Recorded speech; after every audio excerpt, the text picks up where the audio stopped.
Nobody is watching. That is the part they never make a documentary about. There is no camera in the room when you transfer 400 into an account that currently holds 400. There is no narrator when you sit at a kitchen table with a laptop and a legal pad and a question you do not fully know how to answer yet. There is no audience when you decide, quietly, without announcing it to anyone, that you're going to build something that has never existed in your family before. Not a little something. Something real. Something that changes the number on the other side of your name for every generation that comes after you. This is that moment. The one nobody sees. Here is the question that matters before any number gets discussed. What does a person actually do in the years before the outcome exists, before the proof is visible, before anyone believes the thing is happening, to arrive at $1.8 billion? Not what do they say, not what do they post. What do they do at 11 o'clock on a Tuesday when there is nothing to celebrate yet and no one is asking? That is the question this is about. First, understand what silence means in this context. It does not mean hiding. It does not mean shame. Silence means you are not performing the process. You are not posting the early account balance for validation. You are not making the announcement before the foundation is poured. You are not seeking the applause that should come at the finish line from people standing at the starting line. Silence is the decision to let the work be the work before it becomes the story. Every person who has ever built something durable at scale has had a period, sometimes a long one, where the external signal was approximately zero, where the output did not yet match the input, where faith in the system had to carry what evidence could not yet confirm.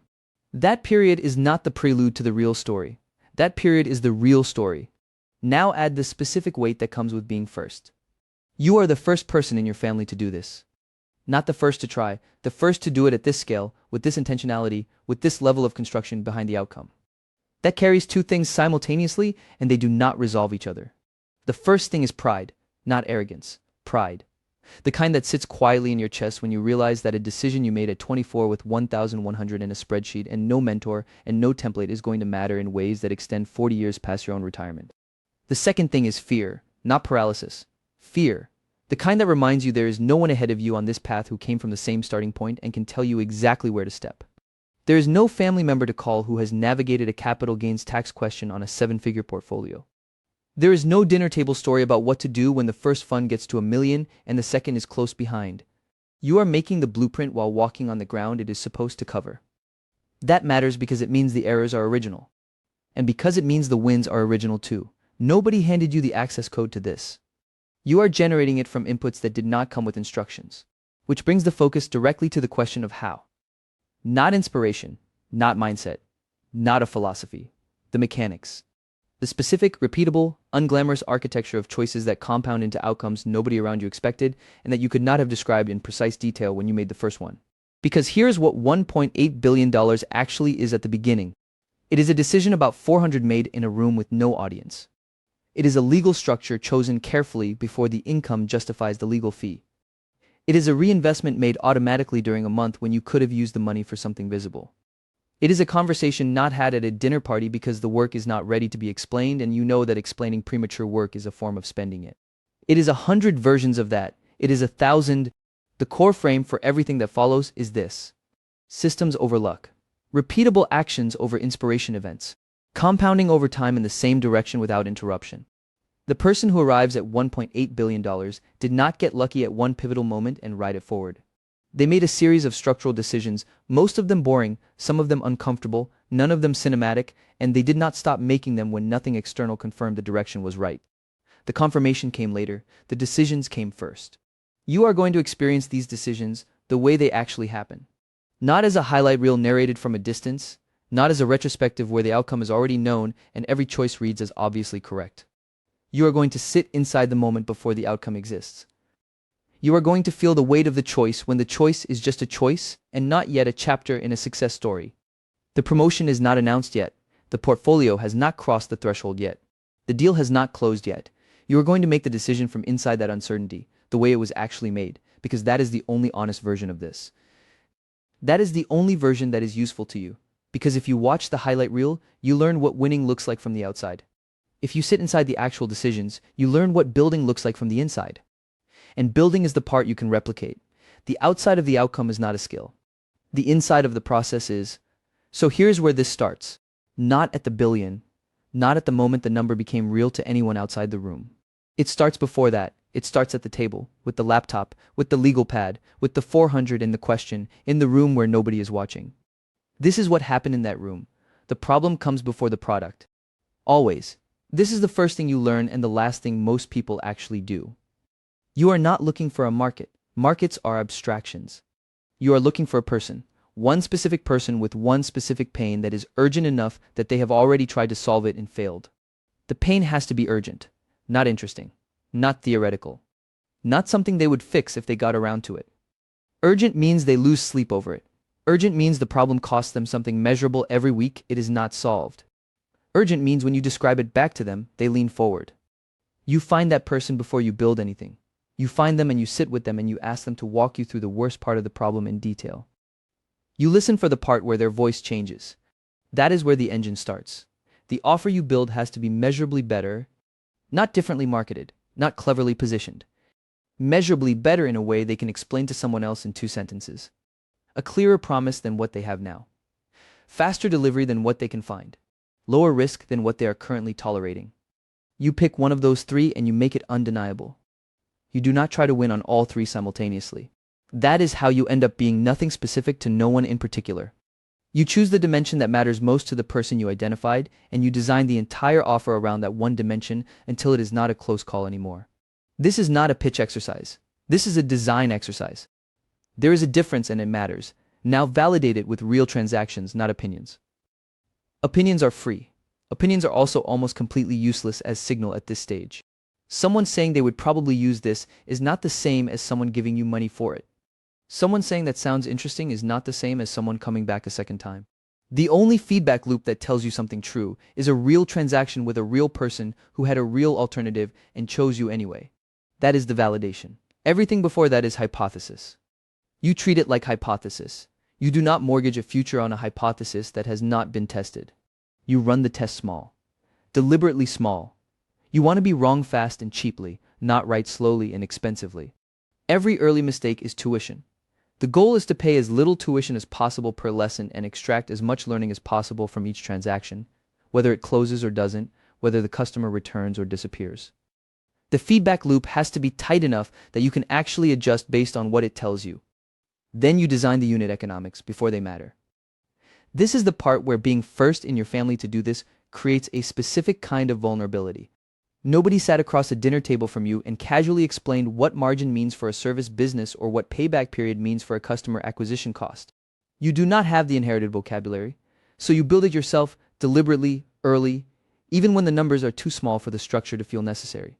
What does it cost to acquire one customer? What does that customer pay? What do they cost to serve? How long do they stay?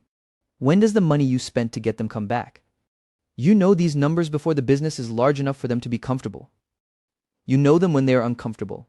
Because if you do not know them when the business is small, you will not feel them when the business is large. You will just watch the money move without understanding where it is going or why. Pricing is a decision, not a discovery. You are not waiting to see what the market will bear. You are deciding what the offer is worth, testing whether the person with the urgent pain agrees, and adjusting based on what the transaction tells you. Margin is what makes the whole system survivable. Retention is what makes it worth building. Payback period is what determines how fast you can grow without running out of air. You build a simple rhythm around all of it. Weekly, not quarterly, not annually, weekly. What is the one number that tells you this week whether the engine is working? Write it down on Sunday, look at it on Friday, explain the gap or the gain in one sentence. Repeat this until the rhythm is so embedded that skipping it feels like skipping a meal. The scorecard does not have to be sophisticated, it has to be honest. It has to tell you something true about whether you are moving in the right direction at the right speed.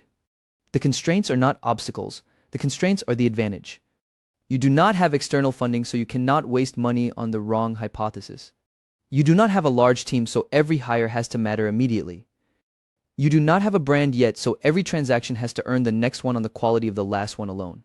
The person who is building with nothing but focus and scrappiness in a very short feedback loop learns faster than the person who raised $3 million before finding a single customer. You are the first person in your family to build something at this scale, which means you have no inherited blind spots about how this is supposed to look. That absence is not a disadvantage. That absence is a specific kind of freedom. Use it. Document the sacrifices early. Not for sympathy. Not for the eventual origin story. Document them because the boundaries you set in the first 2 years are the ones that protect the momentum in years 4 and 5 and 8. The dinner you decline because the work needed that evening.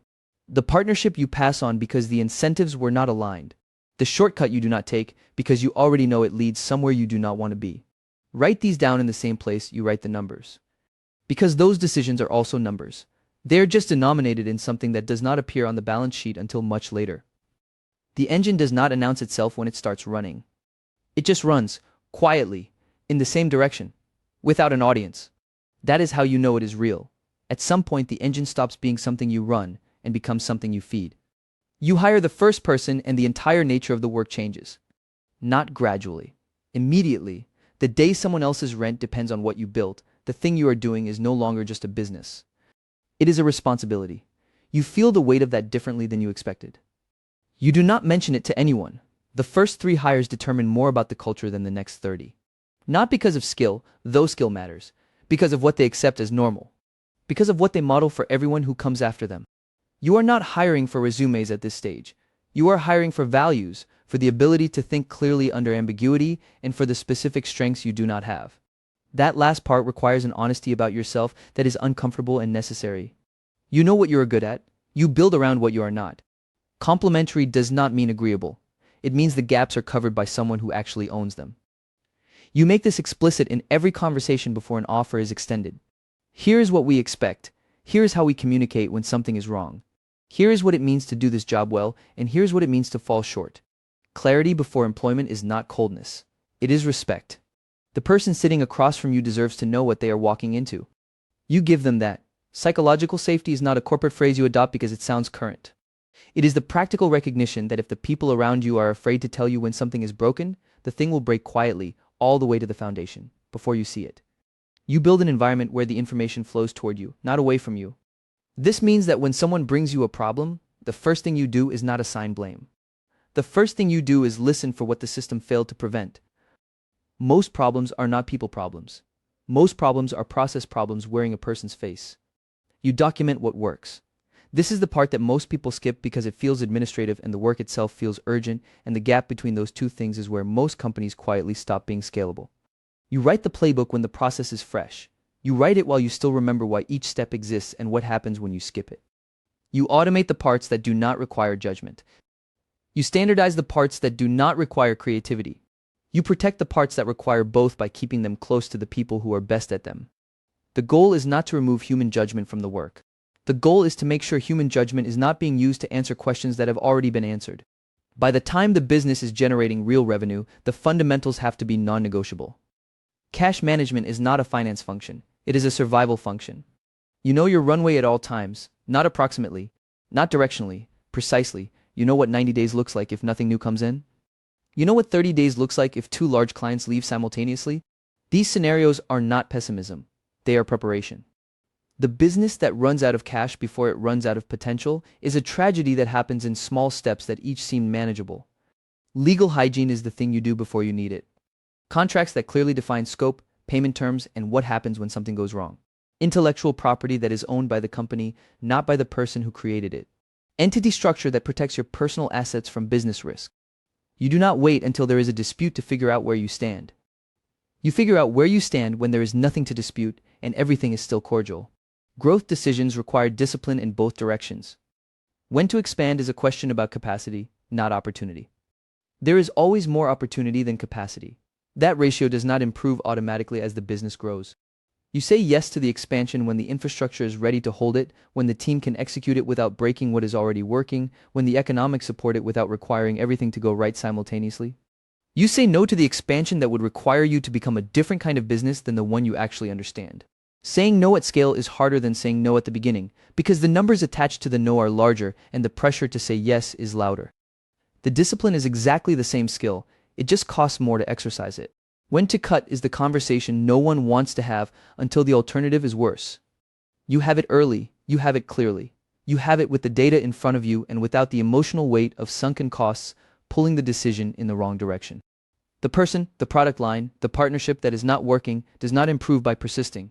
It persists by getting more expensive. The family piece is the one that does not appear on any curriculum. You are the first to build something at this level. That changes your position in every room you grew up in. Some people in your family will be proud, some will be uncertain. Some will have needs that feel newly directed toward you, and you will have to navigate that without losing the relationship or the boundary. You do this carefully and without judgment toward anyone involved. The people around you did not design for this outcome either. They are also figuring it out. You give them room. You protect your own. You decide early what you share and what you do not. Not out of secrecy, out of clarity about what is yours to carry and what is not useful to transfer. The business pressures belong in the business. The financial complexity belongs with your advisors. The things you share at the table with the people who love you are the things that make you human, not the things that make you a founder. Redefine the scoreboard. By the time the portfolio or the business is compounding at a level that changes the numerical category of your life, the metrics that got you here are not sufficient for what comes next. Revenue and portfolio value are real. They tell you something true. They do not tell you whether you slept. They do not tell you whether the relationship survived the years it was deprioritized.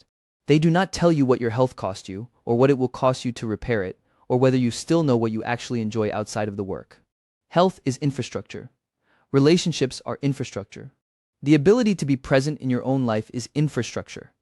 These are not soft additions to the hard work of building. They are the foundation that the hard work either supports or erodes, and you do not always know which one is happening until enough time has passed to see the difference. Sustainability is not a slower version of ambition. It is the only version of ambition that survives contact with a long timeline. You are building for a long timeline. You chose that. You decided that at the beginning when you wrote the first number down and committed to the direction. The compounding that made this possible does not care whether you burned out at 38 or stayed whole. It just runs in whatever direction you point it. Point it at something worth arriving at. At $1.8 billion, nothing explodes. That is the first thing to understand. There is no morning where you wake up and the world looks fundamentally different through a different window. The coffee is the same temperature. The same low-grade anxiety about the thing you forgot to do yesterday sits somewhere behind your left shoulder. The number exists in accounts and on documents and in the calculations of people whose job is to manage it carefully. It does not exist as a feeling you walk around inside of.